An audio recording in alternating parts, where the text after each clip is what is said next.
Circulatory system पाया जाता है। क्लोज टाइप सर्कुलेटरी सिस्टम क्या होता है, अब ब्लड जो है अपने वेसल्स के अंदर मूव कर रही होती है, ठीक है, और ब्लड वेसल्स के अंदर मूव कर रही होती है, तो इसमें जो है हार्ट बहुत ज़्यादा अहम किरदार अदा करता है। हार्ट जो होता है ये पंप करने का काम करता है। हार्ट की पंपिंग की वजह से जो है ब्लड का फ्लो आसानी से होता है। जिस तरह से मैं एग्जांपल दूं कि आप अपने घर में एक मोटर लगाते हैं, मोटर के थ्रू आप क्या करते हैं कि पानी के प्रेशर को ऊपर के टैंक में चढ़ाते हैं या प्रेशर को आगे बढ़ाने में वो मोटर हेल्प कर रहा है। इसी तरह से हमारा हार्ट है, हार्ट क्या करता है, पंप की वजह से जो है हमारे तमाम बॉडी पार्ट में वो ब्लड की सप्लाई आसानी हो जाती है। तो जो भी न्यूट्रिएंट, ऑक्सीजन और वेस्ट प्रोडक्ट या कार्बन डाइऑक्साइड जो भी चीज़ें हैं वो सब क्या मौजूद होती हैं, ब्लड में मौजूद होती हैं। ब्लड की वजह से वो एक सिस्टम से दूसरे सिस्टम में जा रही होती हैं और ब्लड की वजह से ही इसको सर्कुलेट होने में आसानी होती है। तो इसके लिए हार्ट है, हार्ट क्या कर रहा है, मेन ऑर्गन है, हार्ट पंपिंग का काम कर रहा है क्योंकि पंप करना ज़रूरी है, जिसकी वजह से जो है ब्लड एक जगह से दूसरी जगह आसानी से मूव कर जाए, ठीक है। फ्रॉग के हार्ट की बात करते हैं तो फ्रॉग का हार्ट किस तरह का होता है। फ्रॉग का हार्ट एक मस्कुलर पंपिंग ऑर्गन है, मतलब ये मसल से मिलकर बना होता है। इसका जो ये आपको हार्ट नज़र आ रहा है ये क्या है, मसल से मिलकर बना होता है, क्योंकि कार्डियक का वर्ड जो है हम हार्ट के लिए यूज़ करते हैं, तो इसलिए जो है इसके मसल्स को हम क्या कहते हैं, कार्डियक मसल्स कहते हैं। कार्डियक मसल से मिलकर बना होता है और इसके मसल्स में ख़ास सलाहियत होती है, मतलब ये कॉन्ट्रैक्ट करता है और रिलैक्स करता है, मतलब एक दफ़ा फैलता है और एक दफ़ा सिकुड़ता है। तो ये इस कार्डियक मसल्स में कॉन्ट्रैक्शन और रिलैक्सेशन की सलाहियत मौजूद होती है। और हार्ट का एक पंपिंग ऑर्गन है, मतलब ये पंप करने का काम कर रहा होता है। इसके फैलने और सिकुड़ने की वजह से जो है ये क्या करता है, ब्लड को आगे की तरफ पंप करता है, जिसकी वजह से जो है खून पूरे जिस्म में जो है सप्लाई हो जाती है। और जो है इससे जो भी वेसल्स निकल रहे हैं, जो आपको दिख रहे हैं कि यहाँ से हार्ट से जो है डिफरेंट वेसल्स निकल रहे हैं, तो इसकी कॉन्ट्रैक्शन और रिलैक्सेशन की वजह से जो है ब्लड जो है हार्ट से निकल के पूरे बॉडी पार्ट में सप्लाई हो जाता है। इसी तरह से हार्ट के इर्द गिर्द एक मेम्ब्रेन मौजूद होती है, जिसको क्या कहा जाता है, पेरिकार्डियम मेम्ब्रेन कहा जाता है। पेरिकार्डियम मेम्ब्रेन जो होती है वो हार्ट को क्या करती है, प्रोटेक्ट करके रखती है। हार्ट को जो है बाहर से या दूसरे जर्म वगैरह से क्या करती है, उसको बचा कर रखती है कि हार्ट में कोई भी किसी किस्म की इंजरी ना हो, कोई किसी किस्म का चोट ना आए। तो हार्ट को क्या करती है, प्रोटेक्ट करती है। और इस मेम्ब्रेन और हार्ट के मसल्स के दरमियान एक फ्लूइड फिल होता है, जिसे कहा जाता है पेरिकार्डियम फ्लूइड। तो पेरिकार्डियम फ्लूइड जो है इसलिए फिल होता है ताकि ये हार्ट को क्या दे, फ्लेक्सिबिलिटी प्रोवाइड करे, हार्ट के मसल्स आसानी से क्या कर सके, कॉन्ट्रैक्ट और रिलैक्स कर सके। तो ये फ्लेक्सिबिलिटी प्रोवाइड करता है ताकि हार्ट के मसल जो है कॉन्ट्रैक्ट और रिलैक्स करते हुए क्या हो जाए, डैमेज ना हो। तो इसलिए ये फ्लूइड यहाँ पे मौजूद होता है। अब फ्रॉग के हार्ट के चैम्बर की बात करते हैं कि फ्रॉग के हार्ट में 3 तरह के चैम्बर होते हैं, राइट एट्रियम, लेफ्ट एट्रियम और वेंट्रिकल। तो हम इस डायग्राम की मदद से आसानी से समझ सकते हैं कि ये कितने चैम्बर पे कंसिस्ट है। 3 चैम्बर पे कंसिस्ट है। एक लेफ्ट एट्रियम है, दूसरा क्या है, राइट एट्रियम है। ये वाला रीजन कहलाता है राइट एट्रियम, इसको हम कहते हैं लेफ्ट एट्रियम। और इसको हम कहते हैं, यहाँ पे जो एक आपको नज़र आ रही है ये वाला पार्ट क्या कहलाता है, वेंट्रिकल कहलाता है, जहाँ पे ब्लड जो है इस एट्रियम से लेफ्ट साइड से और राइट साइड से कहाँ जाती है, इस वेंट्रिकल में आ जाती है, ठीक है। फ्रॉग के हार्ट के वैसे कंसिडर किया जाता है कि फ्रॉग के हार्ट में जो है 5 चैम्बर होते हैं, लेकिन इसके 3 मेन चैम्बर हैं और 2 क्या होते हैं, इसके एसेसरी चैम्बर होते हैं। एसेसरी चैम्बर मतलब वो क्या करते हैं कि ब्लड जो है आगे सप्लाई का काम कर रहे होते हैं, ब्लड भी क्या हो जाता है उसमें ड्रेन हो जाता है और उसके बाद जो है ब्लड को आगे की तरफ फ्लो करवाने में जो हेल्प कर रहे होते हैं। तो इसीलिए जो है उस चैम्बर को भी जो है जहाँ पे ब्लड जो है एंटर होता है उसको भी कहा जाता है कि फ्रॉग के हार्ट का चैम्बर है। लेकिन एक्चुअल में जो है 3 मेन चैम्बर है और 2 इसके एसेसरी चैम्बर हैं। तो फ्रॉग के हार्ट में देखें कि एक आपको यहाँ पे एक चैम्बर नज़र आ रहा है, इसका वेंट्रल और डोर्सल व्यू है। यहाँ पे आप देखें तो इसके डोर्सल व्यू में आपको यहाँ पे एक चैम्बर नज़र आ रहा है, जिसको क्या कहा जाता है, इसको कहा जाता है साइनस वेन्योसिस। साइनस वेन्योसिस में क्या होता है, फ्रॉग का एक एसेसरी चैम्बर है जहाँ पे क्या आ जाता है, जिसमें तमाम वेन जो है आकर यहाँ पे ओपन हो जाती है और ब्लड जो है इसके बाद साइनस वेन्योसिस में आने के बाद ये जो राइट एट्रियम आपको नज़र आ रहा है इसके अंदर एंटर हो जाती है। ठीक है, फिर उसके बाद देखते हैं कि ये हमने इसके 4th चैम्बर की बात की। 5th चैम्बर कौन सा कहलाता है, ये इसमें देखें वेंट्रल व्यू में यहाँ पे आपको एक चैम्बर नज़र आ रहा है जिसके आगे क्या है फर्दर ब्रांचिंग हो रही है। मैं दिखाती हूँ, यहाँ पे फर्दर ब्रांचिंग हो रही है। इस चैम्बर को हम कहते हैं ट्रंकस आर्टियोसिस। ट्रंकस आर्टियोसिस में इस वेंट्रिकल के बाद जो है ब्लड एंटर हो जाता है और ट्रंकस आर्टियोसिस फर्दर डिवाइड हो जाती है। इसकी और भी शाखा निकलती हैं जहाँ पे ये 3 मेन और शाखों पे डिवाइड हो जाती है। ठीक है, तो इस चैम्बर को भी क्या कंसिडर किया जाता है कि ये भी फ्रॉग के हार्ट का एक चैम्बर है, लेकिन एक्चुअल चैम्बर नहीं है, ये सिर्फ और सिर्फ एसेसरी चैम्बर है, बल्कि 3 मेन चैम्बर होते हैं। इस बात को याद रखिएगा। पता है कि ब्लड जो है दिल में मुसलसल जो है गर्दिश कर रहा होता है, तो इसके लिए जो है ब्लड को ले जाने के लिए डिफरेंट वेसल्स होती हैं। यहाँ आप देखें, यहाँ पिक्चर में ही पता चल रहा है कि यहाँ पे ब्लड जो है डिफरेंट वेसल्स के थ्रू जो है वो सर्कुलेट कर रहा होता है। तो इस वेसल्स, ये 3 तरह की वेसल्स होती हैं, इसको हम एक एक करके स्टडी करते हैं। फ्रॉग में जो है 3 तरह की वेसल्स पाई जाती हैं, एक आर्टरीज है, वेन्स है और कैपिलरीज है। आर्टरीज का क्या काम होता है, आर्टरीज जो है ब्लड को लेकर आती है हार्ट से, मतलब हार्ट से जो है ब्लड को लेकर निकलती है और पूरी बॉडी पार्ट में सप्लाई करती है। आर्टरीज में हमेशा ऑक्सीजनेटेड ब्लड होता है। ऑक्सीजनेटेड ब्लड वो ब्लड होते हैं जिसमें ऑक्सीजन शामिल होता है, उसको हम क्या कहते हैं, ऑक्सीजनेटेड ब्लड कहते हैं।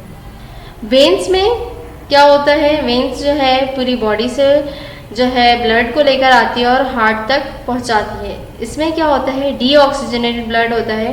डीऑक्सीजनेटेड ब्लड हम उस ब्लड को कहते हैं जिसमें ऑक्सीजन मौजूद नहीं होती बल्कि कार्बन डाइऑक्साइड मौजूद होती है। क्योंकि वेन जो है पूरी बॉडी से ब्लड को लेकर आती है हार्ट में, तो इसमें क्या मौजूद है, डीऑक्सीजनेटेड ब्लड है। मतलब इसमें क्या है कि तमाम सेल में जो भी जो है कंबस्शन का काम या रिएक्शन चल रहा है उसके दौरान जो भी वेस्ट प्रोडक्ट फॉर्म हो रहे हैं या कार्बन डाइऑक्साइड जो फॉर्म हो रहे हैं वो कहाँ मौजूद होते हैं, इस वेन्स में मौजूद होते हैं और वो इस हार्ट पे आ जाते हैं। ठीक है, फिर उसके बाद कैपिलरीज की बात करते हैं। कैपिलरीज क्या करती है, एक्सचेंज ऑफ मटेरियल का काम करती है टिश्यूज और ब्लड के दरमियान। मतलब कैपिलरीज वेन्स और आर्टरीज से बहुत ही बारीक बारीक सी नालियाँ निकलती हैं, बहुत ही बारीक बारीक से वेसल्स निकलते हैं जिसको हम क्या कहते हैं, कैपिलरीज कहते हैं। तो ये कैपिलरीज क्योंकि मसल्स में आसानी से क्या होती हैं, एम्बेडेड होती हैं, आसानी से पहुंची हुई होती हैं, ये बारीक होने की वजह से हर जगह जो है फैली हुई होती है टिश्यूज़ के अंदर, तो यहाँ पे एक्सचेंज ऑफ मटेरियल का काम कर रही होती हैं। मतलब हमने इससे पहले सेल्स पढ़ा था, तो सेल्स से हमने देखा था कि वहाँ पे कुछ वेस्ट प्रोडक्ट फॉर्म होते हैं, वो वेस्ट प्रोडक्ट कहाँ जाते हैं, इस ब्लड के अंदर एंटर हो जाते हैं। तो ब्लड कहाँ मौजूद है, वहाँ पे कैपिलरीज में मौजूद है। तो कैपिलरीज के थ्रू एक्सचेंज का काम चल रहा होता है। इसी तरह से कैपिलरीज क्या करती है, ऑक्सीजन को लेकर जाती है और वहाँ टिश्यूज़ या सेल्स में जहाँ पे इसकी नीड होती है वहाँ तक जो है इसको सप्लाई करने का काम कर रही होती है। इसको एक दफ़ा फिर हम इस डायग्राम के थ्रू स्टडी कर लेते हैं। यहाँ पे देखें तो यहाँ पे जो है, यहाँ पे आपको रेड मार्किंग से जो एक वेसल्स अराइज हुई नज़र आ रही है जिसको हम क्या कहते हैं, आर्टरीज कहते हैं। तो आर्टरीज क्या करती है कि ऑक्सीजनेटेड ब्लड को जो है बॉडी से निकाल कर तमाम हार्ट से निकाल कर तमाम बॉडी पार्ट तक सप्लाई करने का काम कर रही होती है। और यहाँ से वेन्स अराइज हैं, जो ब्लू कलर नज़र आ रहा है, वेन्स में डीऑक्सीजनेटेड ब्लड है। मतलब यहाँ पे क्या मौजूद है, यहाँ पे ऑक्सीजन मौजूद नहीं है बल्कि ब्लड के साथ कार्बन डाइऑक्साइड मौजूद है। ये जो ब्लू कलर शो हो रहा है ये वेन्स, ये क्या कहलाती है, वेन्स कहलाती हैं। तो वेन्स क्या काम करती हैं कि पूरी बॉडी से जो है ब्लड को कलेक्ट करके लेकर आती हैं और यहाँ जो है राइट एट्रियम में जो है इसको एंटर कर देती हैं। तो आप देखेंगे जो वेसल्स अराइज हो रहे हैं, मतलब ये जो आर्टरीज और वेन्स हैं ये फर्दर कहाँ जा रही हैं, इससे और ब्रांचिंग हो रही है और बहुत ही बारीक बारीक ब्रांचिंग हो रही है, जो कि क्या कहलाती हैं, ये कैपिलरीज कहलाती हैं। कैपिलरीज का एक जाल होता है क्योंकि ये बहुत ही बारीक होती हैं और ये टिश्यूज़ में आसानी से एम्बेडेड हो जाती हैं। आपने देखा भी होगा कि अगर हम ह्यूमन बॉडी को बात करें, अभी तो हम फ्रॉग को स्टडी कर रहे हैं, लेकिन फ्रॉग की बॉडी की बात करें या किसी मसल्स को कहीं से भी कट कर दिया जाता है तो वहाँ से फ़ौरन से क्या हो जाता है, ब्लीडिंग स्टार्ट हो जाती है, फ़ौरन से ब्लड निकलना शुरू हो जाते हैं। वो क्यों होते हैं, क्योंकि वहाँ जो है ये कैपिलरीज मौजूद होती हैं, बारीक बारीक खून की नालियाँ मौजूद होती हैं जहाँ पे खून जो है इसके अंदर गर्दिश कर रहे होते हैं, तो कट लगने की वजह से वहाँ से फौरन से ब्लीडिंग स्टार्ट हो जाती है। अब हम ब्लड के फ्लो को डिटेल में स्टडी कर लेते हैं। ब्लड के फ्लो को देख लेते हैं कि ब्लड कहाँ से कहाँ पे मूव करता है। हमें पता है कि हार्ट में दो तरह के ब्लड होते हैं, एक ऑक्सीजनेटेड ब्लड होता है, एक डीऑक्सीजनेटेड ब्लड होता है। ऑक्सीजनेटेड ब्लड वो ब्लड है जिसमें ऑक्सीजन है, और डीऑक्सीजनेटेड ब्लड वो ब्लड है जिसमें कार्बन डाइऑक्साइड मौजूद है। अब ऑक्सीजनेटेड ब्लड की बात करें तो ऑक्सीजनेटेड ब्लड सबसे पहले कहाँ से आता है? लंग्स से आता है, क्योंकि हमने रेस्पिरेटरी सिस्टम में पढ़ा था कि लंग्स के थ्रू एक्सचेंज ऑफ गैसेस का काम चलता है। मतलब यहाँ पे ऑक्सीजन जो है ब्लड में शामिल हो जाती है। हमने पढ़ा था कि एल्विलाई में क्या है? ब्लड कैपिलरीज हैं। ब्लड कैपिलरीज में ऑक्सीजन एंटर हो गया, एब्जॉर्ब हो गया। अब उस कैपिलरीज के थ्रू कहाँ आ गया वो ऑक्सीजनेटेड ब्लड? इस हार्ट में आ गया। तो इस हार्ट में कहाँ आ जाएगा? लेफ्ट ऑरिकल में आ जाएगा। लेफ्ट ऑरिकल में क्या मौजूद है? ऑक्सीजनेटेड ब्लड है, जो कि इस लंग्स से कहाँ आ गए हैं? इस हार्ट के अंदर एंटर हो चुके हैं। क्योंकि वेन्स जो है बॉडी के डिफरेंट पार्ट से ब्लड को जो है हार्ट तक लेकर आती है। तो यहाँ पे जो वेन है इसको हम क्या कहेंगे? Pulmonary vein. मतलब ये वाली वेन जो कि लंग से हार्ट तक ब्लड को लेकर आ रही है उसको हम क्या कहेंगे? Pulmonary veins. पल्मोनरी का वर्ड लंग्स के लिए यूज होता है, ठीक है। तो इसलिए इस वेन को क्या कहा गया? पल्मोनरी वेन कहा गया। पल्मोनरी वेन के थ्रू अब ब्लड कहाँ आ चुका है? लेफ्ट ऑरिकल में आ चुका है। लेफ्ट ऑरिकल में ऑक्सीजनेटेड ब्लड है, हमने ये देख लिया। अब हम देखते हैं कि राइट ऑरिकल में जो है कौन सा ब्लड मौजूद है? डीऑक्सीजनेटेड ब्लड है। डीऑक्सीजनेटेड ब्लड भी वेन के थ्रू जो है कहाँ आता है? पूरी बॉडी पार्ट से लेकर हार्ट तक आता है। हार्ट तक जो ब्लड लेकर आती है उसको हम वेन्स कहते हैं, ठीक है। तो इस पूरी बॉडी पार्ट से कहाँ आ गया? हार्ट तक डीऑक्सीजनेटेड ब्लड आ गया। डीऑक्सीजनेटेड ब्लड राइट ऑरिकल में आ चुका है, ठीक है। इस पल्मोनरी वेन के थ्रू जो है ऑक्सीजनेटेड ब्लड आया लंग से, और इस वेन्स के थ्रू पूरी बॉडी से जो है डीऑक्सीजनेटेड ब्लड कहाँ आ गया? राइट ऑरिकल में आ गया। अब हार्ट जो है कॉन्ट्रैक्शन और रिलैक्सेशन का काम करती है, मतलब फैलती भी है और सिकुड़ती भी है, जिसको हम हार्ट बीट कहते हैं, जिसकी वजह से दिल की धड़कन होती है, ठीक है। तो कॉन्ट्रैक्शन और रिलैक्सेशन, जब ये कॉन्ट्रैक्ट करेगी मतलब जो हार्ट का अपर पार्ट है ये सबसे पहले कॉन्ट्रैक्ट करता है। मतलब ये दोनों ऑरिकल जो हैं ये आपस में कॉन्ट्रैक्ट करते हैं। तो कॉन्ट्रैक्शन के नतीजे में जो भी ब्लड इसके अंदर मौजूद होता है वो कहाँ ड्रेन हो जाता है? यहाँ पे इस वेंट्रिकल में ओपन हो जाता है, इस वेंट्रिकल में आके गिर जाता है, ठीक है। तो इस वेंट्रिकल में यहाँ से ऑक्सीजनेटेड ब्लड भी आ गया और यहाँ से डीऑक्सीजनेटेड ब्लड भी एंटर हो जाता है। जब ये दोनों कॉन्ट्रैक्ट करते हैं तो यहाँ पे एक वेल्व लगी हुई होती है। यहाँ पे मैं आपको दिखाती हूँ। वेल्व जो है आप कंसिडर कर लीजिए कोई ढक्कन नुमा चीज़ है या एक गेट की तरह है जो कि ओपन और क्लोज होने की सलाहियत रखती है। तो यहाँ पे लेफ्ट ऑरिकल में भी यहाँ वेल्व मौजूद है और राइट ऑरिकल में भी यहाँ पे वेल्व मौजूद है। जब ये दोनों आपस में सिकुड़ती हैं, ठीक है, जब ये दोनों आपस में कॉन्ट्रैक्ट कर जाएंगी तो ब्लड जो है यहाँ पे फ्लो कर जाएगा। यहाँ पे जो वेल्व है या गेट जो है ये क्या हो जाएगा? ओपन हो जाएगा, ठीक है। ओपन होने की वजह से ब्लड का फ्लो कहाँ हो जाएगा? इस वेंट्रिकल में हो जाएगा। आप देखें ये दोनों वेल्व ओपन नज़र आ रही हैं। तो जब ऊपर की चीज़ या ऊपर के ऑरिकल कॉन्ट्रैक्ट करते हैं तो नीचे क्या हो जाता है? रिलैक्स हो जाता है, वेंट्रिकल रिलैक्स हो जाता है, जिसकी वजह से ब्लड का फ्लो कहाँ हो जाता है? वेंट्रिकल में हो जाता है। अब ये वेंट्रिकल क्या करेंगे? दोबारा से कॉन्ट्रैक्ट करेंगे। ये जो वेंट्रिकल है ये क्या करेंगे? इनमें भी कॉन्ट्रैक्ट होने की सलाहियत होती है। जब ये कॉन्ट्रैक्ट करते हैं तो ऊपर के ऑरिकल जो हैं ये रिलैक्स कर देते हैं। तो वेंट्रिकल जब कॉन्ट्रैक्ट करते हैं तो फौरन से ये गेट जो है ये क्लोज हो जाता है, जिसको मैंने कहा ये वेल्व है। तो ये वेल्व क्या हो जाता है? फौरन से क्लोज हो जाता है, क्योंकि अब ये नीचे वेंट्रिकल जो है कॉन्ट्रैक्ट करते हैं। तो कॉन्ट्रैक्शन की वजह से ब्लड जो होता है वो बैक फ्लो ना हो जाए, दोबारा वापस इस चैम्बर में ना चल जाए। तो फौरन से ये गेट जो है ये क्लोज हो जाते हैं, ठीक है।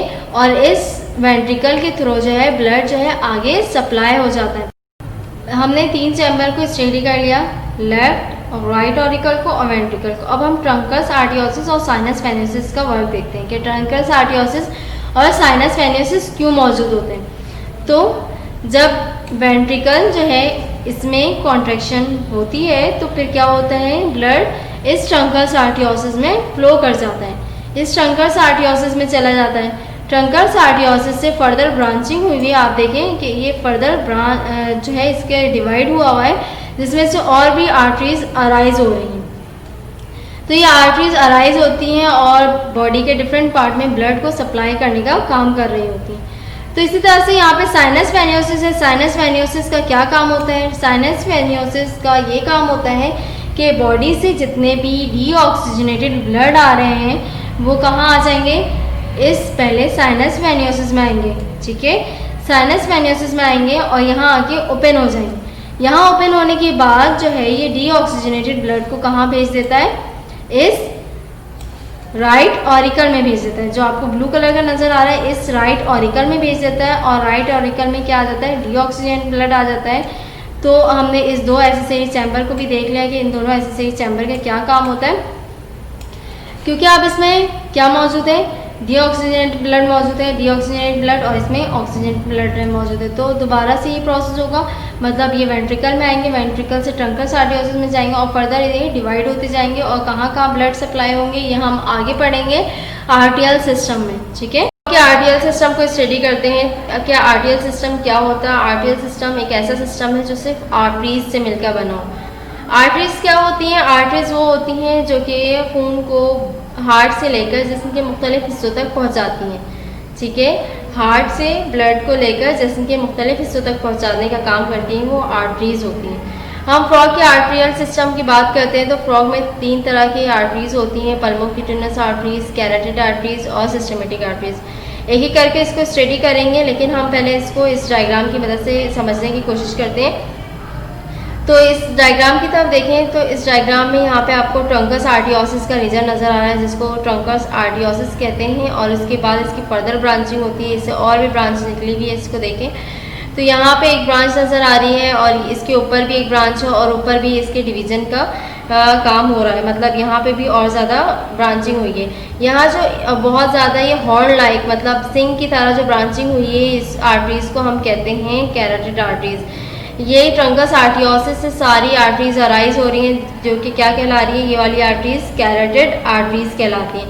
कैरोटिड आर्टरीज ये बॉडी के अपर पार्ट मतलब कि हेड के रीजन में ब्लड सप्लाई करने का काम करती है, मतलब इसमें आईज, नोज और एयर के रीजन आ जाएंगे। ये इन रीजन को ऑक्सीजनेटेड ब्लड सप्लाई करने का काम करती हैं। कैरोटिड आर्टरीज में ऑक्सीजनेटेड ब्लड होता है, मतलब जिसमें ऑक्सीजन की मिकदार ज़्यादा होती है। अब ये समझ में आया, कैरोटिड आर्टरीज जो है अपर रीजन में ब्लड को सप्लाई करने का काम करती हैं और ब्लड जो होता है वो ऑक्सीजनेटेड होता है। उसके बाद जो आर्टरीज आती हैं वो पल्मोक्यूटिनस आर्टरीज आती हैं। ये आपको नज़र आ रही है ये वाली आर्टरीज जो कि लंग्स की तरफ आ रही है, और ये वाली आर्टरीज लेफ्ट और राइट दोनों साइड से ये आर्टरीज अराइज हुई हैं। तो लंग्स भी 2 होते हैं, तो लंग्स में क्या काम करती हैं, ये ब्लड सप्लाई करने का काम कर रही होती हैं। पल्मोक्यूटिनस आर्टरीज में क्या होती हैं, इसमें डीऑक्सीजनेटेड ब्लड होते हैं। डीऑक्सीजनेटेड ब्लड वो ब्लड होते हैं जिसमें कार्बन डाइऑक्साइड मौजूद होता है, ऑक्सीजन मौजूद नहीं होता है। तो ये क्या करती हैं, क्योंकि ये लंग्स तक जाती हैं तो लंग्स में क्या मौजूद होगा, ऑक्सीजन मौजूद होगा, जहाँ से ये क्या काम करेंगी, डीऑक्सीजनेटेड ब्लड को ऑक्सीजनेटेड ब्लड में कन्वर्ट करने का काम करेंगे, मतलब खून में कार्बन डाइऑक्साइड को रिलीज करेंगे खून से और ऑक्सीजन उसमें एब्जॉर्ब करेंगे। तो इस आर्टरीज का ये काम है कि ब्लड को सप्लाई करती हैं, कहाँ तक, लंग्स तक सप्लाई करने का काम कर रही होती हैं। पल्मोक्यूटिनस आर्टरीज से एक और ब्रांच निकली है जिसको पल्मोक्यूटिनस आर्च कहा जाता है। यहाँ आपको पल्मोक्यूटिनस आर्च नज़र नहीं आ रहा है, लेकिन यहाँ आप देखें यहाँ पे और भी ज़्यादा ब्रांचिंग हुई हुई है। इस लंग्स के बाद यहाँ पे और भी ज़्यादा ब्रांचिंग हुई हुई है, तो यहाँ पे इसको क्या कहा जाता है, पल्मोक्यूटिनस आर्च कहा जाता है। ये पल्मोक्यूटिनस आर्च ये क्या काम करती है, स्किन तक जो है डीऑक्सीजनेटेड ब्लड को लेकर जाती है। हमारी स्किन भी ऑक्सीजनेशन का काम कर रही होती है, मतलब रिस्पायरेशन में हेल्प कर रही होती है, ऑक्सीजन को एब्जॉर्ब करने का काम कर रही होती है। तो इस आर्टरीज के थ्रू जो भी डीऑक्सीजनेटेड ब्लड जाता है स्किन में, वो क्या हो जाता है, एनवायरनमेंट से ऑक्सीजन को एब्जॉर्ब कर लेता है और अब ब्लड क्या हो जाता है, ऑक्सीजनेटेड ब्लड हो जाता है। तो मैंने बताया कि एक और आर्टरीज निकली है जिसको हम पल्मोक्यूटेनस आर्टरीज कहते हैं। पल्मोक्यूटेनस आर्टरीज कहाँ जाती है, लंग्स तक जाती है डीऑक्सीजनेटेड ब्लड को लेकर, ताकि वहाँ पे ऑक्सीजन एब्जॉर्ब हो जाए। इसके अलावा इससे फर्दर ब्रांचिंग होती है जो इसको हम कहते हैं पल्मोनरी आर्स या पल्मोक्यूटेनस आर्स, जो कि इससे ब्रांचिंग होके स्किन तक जो है ब्लड सप्लाई होने का काम करता है। ब्लड जो है डीऑक्सीजनेटेड ब्लड इसके अंदर भी मौजूद होता है और फिर ये स्किन से क्या करती है, ऑक्सीजन को एब्जॉर्ब करती है और वहाँ पे भी ऑक्सीजनेशन का काम करती है। उसके बाद हम देखें थर्ड आर्टरीज हमें नज़र आएगी। ये आर्टरीज जो कि हार्ट शेप की आपको नज़र आ रही है, यहाँ से एक आर्टरी निकली है और यहाँ पे आकर ओपन हुई है और फिर सेकंड साइड से भी इस तरफ से आर्टरीज अराइज हुई हैं और फिर यहाँ पे आकर जो है ज्वाइन हो गई हैं दोनों आर्टरीज। ये कौन सी आर्टरीज कहलाती हैं, सिस्टमेटिक आर्टरीज कहलाती हैं। यहाँ सिस्टमेटिक आर्टरीज से और भी ब्रांच निकलती है। ये दोनों जो आर्टरीज हैं सिस्टमेटिक आर्टरीज, ये एक जगह ओपन होती है जिसे हम कहते हैं डोर्सल एओर्टा। डोर्सल एओर्टा मतलब यहाँ पे देखें, यहाँ पे एक आर्टरीज अराइज हो रही है जिसको हम सिस्टमेटिक आर्टरीज कह रहे हैं, यहाँ पे भी आर्टरीज अराइज हो रही है जिसको सिस्टमेटिक आर्टरीज कहा जाता है और यहाँ पे ये ओपन हो रही है। दोनों आर्टरीज यहाँ आकर फ्यूज हो जा रही हैं, जिस पार्ट को हम क्या कहते हैं, डोर्सल एओर्टा। डोर्सल एओर्टा अब यहाँ से भी और भी फर्दर ब्रांचिंग होती है जो कि जिस्म के मुख्तलिफ हिस्सों तक जो है खून को सप्लाई करने का काम करती है। सिस्टमेटिक आर्टरीज में जो है ऑक्सीजनेटेड ब्लड होता है, तो यहाँ से फर्दर ब्रांचिंग हुई है। यहाँ पे भी आप देखें, यहाँ पे ब्रांचिंग हुई है और यहाँ पे भी बॉडी के लोअर पार्ट में जो है ब्लड सप्लाई करने का काम करे और यहाँ पे भी फर्दर ब्रांचिंग हुई है। यहाँ जो फर्स्ट ब्रांच हुआ हुआ है इसे हम देखते हैं, ये जो आर्टरीज हैं ये ब्लड सप्लाई करने का काम करती हैं डाइजेस्टिव सिस्टम में। डाइजेस्टिव सिस्टम में जो आर्टरीज ब्लड सप्लाई करने का काम करती हैं उसको हम हेपेटिक आर्टरीज कहते हैं। हेपेटिक आर्टरीज में वो ब्लड जाते हैं जो कि जिसमें क्या मौजूद होता है, ऑक्सीजन भी मौजूद होता है और न्यूट्रिएंट्स भी इसमें मौजूद है। अब जो आर्टरीज इस डोर्सल एओर्टा से निकली हैं और यहाँ से किडनी में तक जा रही हैं, उस आर्टरीज को हम कहते हैं रीनल आर्टरीज। मतलब ये गुर्दे तक, किडनी तक जो है ये ब्लड सप्लाई करने का काम कर रही होती हैं। और फिर आर्टरीज कहाँ आती हैं, इस हाइंड लिम्ब की तरफ आती है। हाइंड लिम्ब की तरफ आती है मतलब जो फ्रॉग के लेग का रीजन है, यहाँ पे भी ब्लड सप्लाई करने का काम कर रही होती हूँ। अब देखिए डोर्सल एओर्टा है, इसके ज़रिए ही तमाम बॉडी के हिस्सों में खून सप्लाई हो रहा है। जो बॉडी का लोअर रीजन है इसमें जो ब्लड सप्लाई हो रहा है वो डोर्सल एओर्टा के ज़रिए हो रहा है। मतलब इसमें digestive system, excretory system, reproductive system और बॉडी के जो लोअर लेग का रीजन है वहाँ पे भी, हाइंड लिम्स में भी ब्लड सप्लाई होता है इस डोर्सल एओर्टा के ज़रिए। और डोर्सल एओर्टा किससे बना है, सिस्टमेटिक आर्टरीज के ज़रिए बना है। फिर हम बात करते हैं कि पल्मोनरी आर्टरीज हैं। पल्मोनरी आर्टरीज में जो ब्लड सप्लाई हो रहा है वो डीऑक्सीजनेटेड ब्लड है जो कि लंग्स तक और स्किन तक जा रहा है। फिर कैरोटिड आर्टरीज देखते हैं। कैरोटिड आर्टरीज में जो ऑक्सीजनेटेड ब्लड है वो कहाँ तक जा रहा है, बॉडी के अपर रीजन में जो कि हेड का रीजन है जहाँ पे ब्लड सप्लाई होता है, नोज, आइज और एयर वगैरह में जो है ऑक्सीजनेटेड ब्लड सप्लाई होता है इस कैरोटिड आर्टरीज के ज़रिए। आपको ये आर्ट्रियल सिस्टम ऑफ फ्रॉग समझ में आ गया होगा, इसको याद करिएगा और इसके डायग्राम की भी प्रैक्टिस करिएगा। इसके अलावा पोर्टल सिस्टम को देखते हैं। तो पोर्टल सिस्टम क्या होता है, पोर्टल सिस्टम वेन्स का एक ऐसा ग्रुप है जो कि एक ऑर्गन से ब्लड को लेकर दूसरे ऑर्गन तक लेकर आता है, इसको हम पोर्टल वेन कहते हैं। मतलब पहले हमने आर्ट्रियल सिस्टम को पढ़ लिया, अब हम वेन के सिस्टम को देखते हैं तो वेनस सिस्टम कहलाता है। लेकिन एक सिस्टम कोई भी, जिस तरह से डाइजेस्टिव सिस्टम है, रेस्पिरेटरी सिस्टम है, तो इसमें डाइजेस्टिव सिस्टम में और भी ऑर्गन मौजूद हैं, लीवर है, पेंक्रियाज है या स्टमक है। तो एक ऑर्गन से दूसरे ऑर्गन तक जो ब्लड को लेकर आता है उसको हम पोर्टल वेन्स कहते हैं। पोर्टल वेन्स दो तरह के होते हैं, एक हेपेटिक पोर्टल वेन है और दूसरा रीनल पोर्टल वेन कहलाता है। हेपेटिक का वर्ड जो यूज़ किया जाता है वो लिवर के लिए यूज़ किया जाता है। मतलब ये वो वेन का सेट है जो कि डाइजेस्टिव सिस्टम में मौजूद होता है। हेपेटिक पोर्टल सिस्टम वेन का एक ऐसा सेट है जो कि डाइजेस्टिव सिस्टम में मौजूद होता है। ये ब्लड को हार्ट में डायरेक्टली लेकर नहीं आता, बल्कि क्या करता है, पहले लीवर में खून को कैपिलरीज के ज़रिए लेकर आता है। मतलब जिसके स्टमक, पेंक्रियाज और दूसरी जगह जो भी ब्लड मौजूद होते हैं डाइजेस्टिव सिस्टम में, उसको कैपिलरीज के थ्रू लीवर में लेकर आते हैं, जिसकी वजह से फूड लीवर में स्टोर हो जाता है। अब लीवर से जो भी ब्लड होगा वो कहाँ आ जाएगा, पोस्ट कैवल में आ जाएगा। पोस्ट कैवल से ब्लड कहाँ आ जाता है, साइनस वेनियोसिस में एंटर हो जाता है। जैसे मैंने आपको पहले दिखाया था कि साइनस वेनियोसिस और पोस्ट कैवल आप पढ़ चुके हैं। तो साइनस वेनियोसिस ये वाली जगह होती है, यहाँ पे जो है अब ये ब्लड आ जाएगा।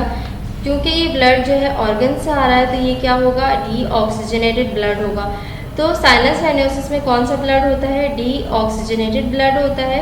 ये सिर्फ और सिर्फ डाइजेस्टिव सिस्टम से आता है, इसके साथ साथ जो है ये हाइंड लिम्ब से भी आ रहा था, मतलब जो हाइंड लिम्ब का रीजन है उसके थ्रू भी ये डीऑक्सीजनेटेड ब्लड कहाँ आ जाता है, लीवर में आता है। और लीवर में आने के बाद ये पोस्ट कैवल में आता है। पोस्ट कैवल वेन में आने के बाद ये साइनस वेनियोसिस में एंटर हो जाता है। और साइनस वेनियोसिस के थ्रू ये कहाँ आ जाएगा, राइट ऑरिकल में एंटर हो जाएगा। राइट ऑरिकल में अब क्या हो गया, डीऑक्सीजनेटेड ब्लड आया, जो कि बॉडी के दूसरे पार्ट से आया।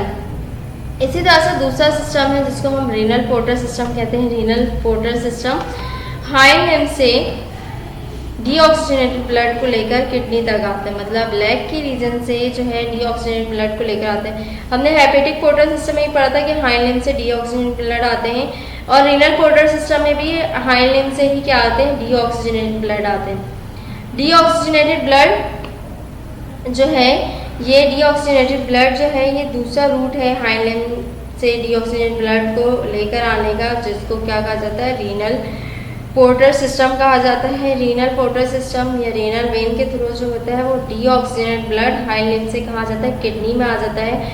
और किडनी के लिए हम रीनल का लफ्ज़ यूज़ करते हैं, तो फिर किडनी में ये जो ब्लड है वो रीनल वेन के ज़रिए कहाँ आ जाती है, पोस्ट कैवल में आ जाएगी। और पोस्ट कैवल से दोबारा ये कहाँ आ जाएगी, साइनस वेनियोसिस, मतलब साइनस वेनियोसिस में जो है ये एंटर हो जाएगी। और साइनस वेनियोसिस में डीऑक्सीजनेटेड ब्लड किडनी से भी आ चुका है, हाइंड लिम्ब से भी आ चुका है, और बॉडी के दूसरे सिस्टम से, डाइजेस्टिव सिस्टम से भी आ चुका है। तो फिर ये कहाँ एंटर हो जाता है, ये इस जगह राइट ऑरिकल में एंटर हो जाता है। तो आर्टियल सिस्टम वो सिस्टम था जो कि आर्टरी से मिलकर बना था। अब हम वेनस सिस्टम को स्टडी करेंगे। तो वेनस सिस्टम वो सिस्टम है जो कि वेन से मिलकर बना होता है, इसको हम क्या कहते हैं, वेनस सिस्टम कहते हैं। वेन ब्लड को जिस्म के तमाम हिस्सों से लेकर हार्ट तक आती है।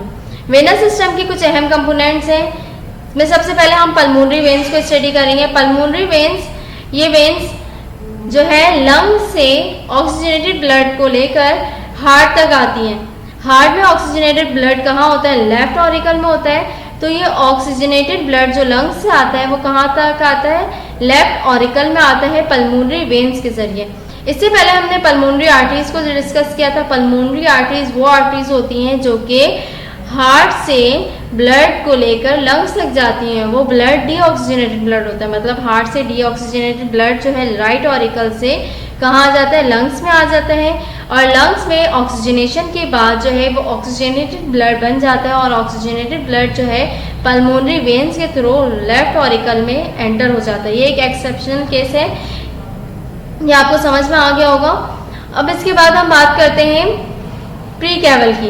Pre caval veins, pre caval veins वो वेन्स हैं जो जिस्म के तमाम हिस्सों से, बाकी तमाम हिस्सों से, मतलब हेड से और फोर लिम्ब से। हेड का रीजन जो कि अपर रीजन कहलाता है, फोर लिम्ब्स मतलब जो बाजू है, फ्रॉग के आर्म्स हैं, वहाँ से डीऑक्सीजनेटेड ब्लड को लेकर आती हैं, और वो वेन्स एक मेजर वेन बनाती हैं जिसको हम प्री कैवल वेन कहते हैं। जितने भी ऊपर का रीजन नज़र आ रहा है, यहाँ से डीऑक्सीजनेटेड ब्लड आएंगे, यहाँ से आर्म्स के थ्रू भी डीऑक्सीजनेटेड ब्लड आएंगे, जो कि एक मेजर वेन में ओपन हो जाएंगे, जिसको हम प्री कैवल वेन कहते हैं। प्री कैवल वेन के थ्रू ये साइनस वेनियोसिस में एंटर होने के बाद कहाँ आ जाएंगे, राइट ऑरिकल में आ जाएंगे। फिर इसके बाद कुछ वेन्स हैं जो कि क्या जिस्म के निचले हिस्सों से जो है वो डीऑक्सीजनेटेड ब्लड को लेकर आती है, मतलब स्टमक से, पेंक्रियाज से, इंटेस्टाइन से या हाइंड लिम्ब से डीऑक्सीजनेटेड ब्लड को लेकर आती हैं और एक मेजर वेन बनाती हैं, जिसको हम क्या कहते हैं, पोस्ट कैवल वेन कहते हैं। पोस्ट कैवल वेन और प्री कैवल वेन, इन दोनों में क्या होते हैं, डीऑक्सीजनेटेड ब्लड होते हैं, जो कि कहाँ आ जाते हैं, साइनस वेन्योसिस में आते हैं और साइनस वेन्योसिस से कहाँ एंटर हो जाते हैं, राइट ऑरिकल में एंटर हो जाते हैं। तो हमने बात की वेनस सिस्टम में एक पल्मोनरी वेन की। पल्मोनरी वेन में सिर्फ और सिर्फ ऑक्सीजनेटेड ब्लड होता है जो कि लंग से कहाँ आ जाता है, लेफ्ट ऑरिकल में आता है। फिर हमने प्री कैवल और पोस्ट कैवल की बात की। पोस्ट कैवल और प्री कैवल जो है हेड के रीजन से और आर्म के रीजन से डीऑक्सीजनेटेड ब्लड को लेकर कहाँ आ जाता है, राइट ऑरिकल में आता है। और फिर हमने पोस्ट कैवल की बात की। पोस्ट कैवल जो कि बॉडी के लोअर रीजन से मतलब डिफरेंट ऑर्गन से डीऑक्सीजनेटेड ब्लड को लेकर कहाँ आ जाता है, राइट ऑरिकल में आ जाता है। ये वेनस सिस्टम जो है बच्चों, इसकी डायग्राम की प्रैक्टिस जो है नहीं करिएगा क्योंकि ये डायग्राम नहीं आई हुई है, लेकिन इसको याद कर लीजिएगा और पोर्टल सिस्टम को भी याद करिएगा और आरटीएल सिस्टम को भी सही से याद कर लीजिएगा, ठीक है। आरटीएल सिस्टम की डायग्राम की प्रैक्टिस करिएगा और फ्रॉग के वेंट्रल और डोर्सल व्यू जो हार्ट का दिया हुआ है उसकी भी डायग्राम की प्रैक्टिस करिएगा। अपना बहुत सा ख्याल रखिएगा। अल्लाह हाफिज़।